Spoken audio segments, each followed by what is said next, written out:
C'est un outil fantastique pour maintenir les gens en esclavage pour toujours. Et pour couvrir cela, il y a beaucoup d'autres histoires dans lesquelles je ne veux pas entrer. Des outils phénoménaux pour contrôler les populations, ce qui a été fait avec succès depuis longtemps.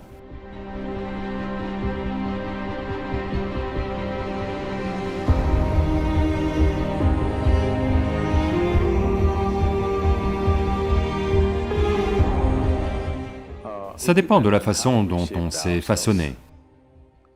Si nous devenons des êtres humains merveilleux, c'est une chose. Si nous sommes devenus une horrible manifestation de l'humanité, c'est à coup sûr le péché originel. C'est une erreur. Péché est un mot trop fort, c'est peut-être une erreur. Donc trop d'erreurs sont commises dans le monde, aucun doute là-dessus. Vous prétendez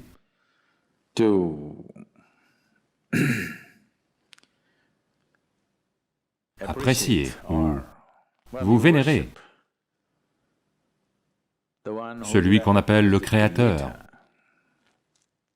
Mais vous avez un énorme problème avec la création.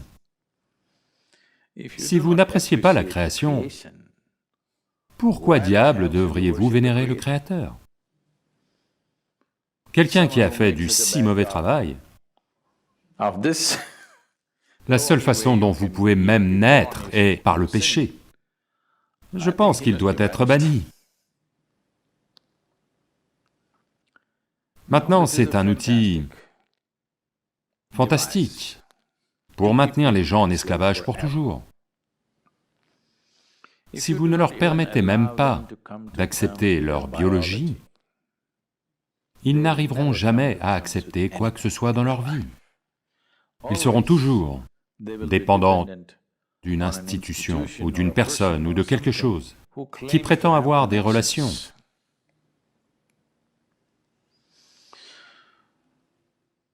Un jour,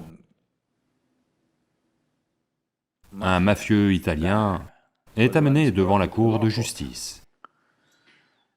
Et il entre avec un gros cigare à la main et va s'asseoir comme ça, comme si il était invité. Alors le juge remarque son arrogance et dit, « Avez-vous un avocat ?» Il souffle sa fumée et dit, « Eh bien, j'ai des amis dans le jury. »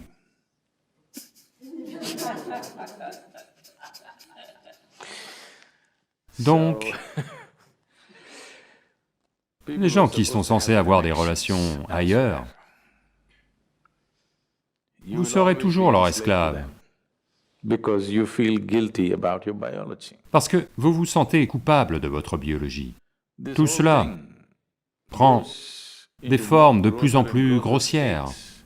Donc à part dans certaines cultures, partout ailleurs, où les croyances religieuses dominantes ont été propagées, dans toutes ces cultures, malheureusement, ils vous font vous sentir coupable de votre existence même, parce que de cette façon, vous serez toujours esclave de ce qu'ils ont mis en place. Quoi que ce soit, quelque chose d'aussi fondamental que les cycles menstruels d'une femme. Elle doit s'en sentir coupable et elle est impure. Son existence est impure. Malheureusement, je veux que vous et tous les enseignants du monde comprennent que si votre mère n'avait pas de cycle menstruel, vous ne seriez pas né, même si elle a rencontré votre père. Oui, donc le matériel de fabrication de la vie, inutilisé, est ce qu'il est.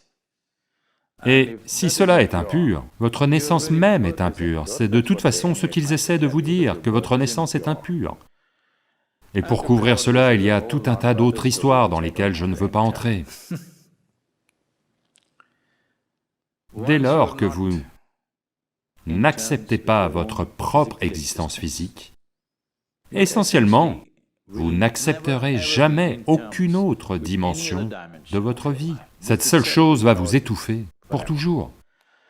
C'est une astuce fantastique pour vous maintenir asservi pour toujours. Pas étonnant que les institutions aient duré. bien qu'elles aient perdu leur pertinence, elles se maintiennent simplement parce que votre existence même, vous vous en sentez coupable. Si vous vous sentez coupable de votre existence même, ça veut dire que celui ou ce qui est la source de la création devrait être encore plus coupable. Vous êtes éternellement coupable, et ce qui a créé tout ceci doit porter encore davantage le poids de la culpabilité. La culpabilité et la peur ont été des outils phénoménaux pour contrôler les populations, ce qui a été fait avec succès pendant longtemps. Il est temps que cela cesse.